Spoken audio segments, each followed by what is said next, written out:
Hello everyone, আমি রক্তিমা। আজকে আপনাদের সাথে একটা নতুন ব্লগ শেয়ার করতে চলে এসেছি। যাচ্ছি মায়ের পুজো দিতে। আর ছেলের শরীরটা জানেন তো একদম ভালো নেই, কিন্তু আমি আর আমার বর দুজনেই মায়ের জন্য উপোস করেছি ফলহারিণী অমাবস্যায়। তাই বেরিয়ে পড়লাম। ছেলের জ্বর, সর্দি, কাশি সবটাই লেগেছে, আর এখন বাচ্চাদের খুব হচ্ছে।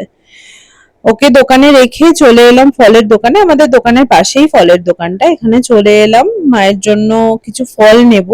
ফুল ফুলটাও নিয়ে এসেছে, আর ধূপকাঠি মোমবাতিটাও এনেছে। এই ফলহারিণী অমাবস্যা না আমার ম্যাক্সিমাম যাওয়া হয় কিন্তু তারাপীঠে, কিন্তু এই বছর আর সেটা হয়নি।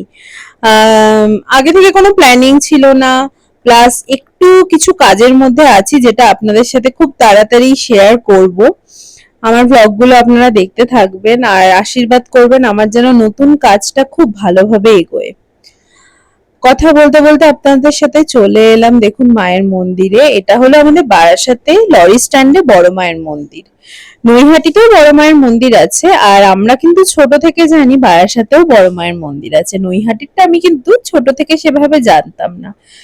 আর এই বড় মায়ের কাছে আমি যা চেয়েছি মন থেকে, যতটুকু মায়ের দেওয়ার প্রয়োজন মনে হয়েছে আর আমার জন্য ভালো মনে হয়েছে, মা কিন্তু ততটুকু সবাইকে দিয়েছেন, সাথে আমাকেও দিয়েছেন।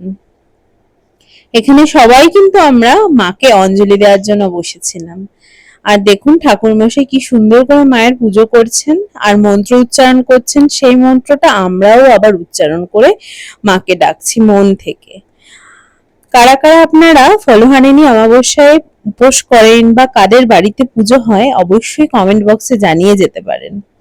আর আমার ব্লগগুলো যদি ভালো লেগে থাকে আমার ইউটিউব চ্যানেলটাকে একটু সাবস্ক্রাইব করে দেবেন। আর আমার একটা পেজও আছে সেম নামে, ইউটিউব চ্যানেলের নামেই আমার একটা ইনস্টাগ্রাম আর ফেসবুকে পেজ আছে, পারলে ওটাকে সাবস্ক্রাইব করে দেবেন। তারপরে মাকে পুজো দিয়ে দাঁড়িয়ে পড়লাম প্রসাদের লাইনে। আর প্রসাদ মানে ভোগ মানেই তো বাঙালির আলাদাই একটা ইমোশন বলতে পারি আমরা, যেটা ভাগ্যে না থাকলে আমরা কিন্তু কেউ পাবো না। আমার সব প্রসাদ, সব রকম ভোগ খেতেই খুব ভালো লাগে। যেখানেই দেখি টুক করে গিয়ে দাঁড়িয়ে পড়ি, ভাবি যে একটু মায়ের যদি বা বাবার যদি একটু প্রসাদ পাওয়া যায় তাহলে মনটা মনে হয় আরো আনন্দিত হয়ে উঠবে। আর আপনাদের সাথে কথা বলতে বলতে দেখুন বাবার দর্শনও করিয়ে নিলাম। আসলে জানেন তো লাইফে এত টক্সিক মানুষ ভরে গেছে, এখন ভগবান ছাড়া হয়তো আমরা কাউকে বিশ্বাস করে আর উঠতে পারছি না। কারণ নিজের মা, বাবা, স্বামী, সন্তান এইটুকুই মনে হয় আমাদের ক্রাইটেরিয়া। আর ভাই বোন তো আছেই, যারা আমাদের কষ্ট, দুঃখ, চোখের জলটা মোছানোর জন্য অবশ্যই আছে।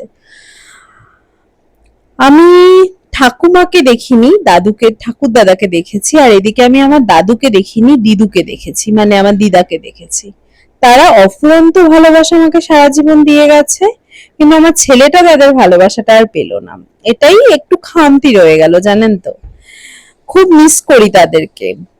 অনেক বয়স্ক মানুষদেরকে দেখে মনে হয় আমার দিদা থাকলেও মনে হয় এরকম হতো, আমার দাদু থাকলেও মনে হয় এরকম হতো, ঠাকুর দাদা ঠাকুমা থাকলেও হয়তো এরকমই থাকতো তারা আজকের দিনে। ভগবানকে শুধু বলি, মা, বাবা যারা আমার থেকে দূরে চলে গেছে তারা যেখানেই থাকুক না কেন খুব ভালো থাকুক। জানেন তো আমার শাশুড়িও নেই, উনিও যেখানে আছেন খুব ভালো আছেন, খুব ভালো থাকবেন, আর আমাদের দুহাত ভরে আশীর্বাদ করবেন। আপনাদের সাথে আজকে গল্পটা এইটুকুই রাখি।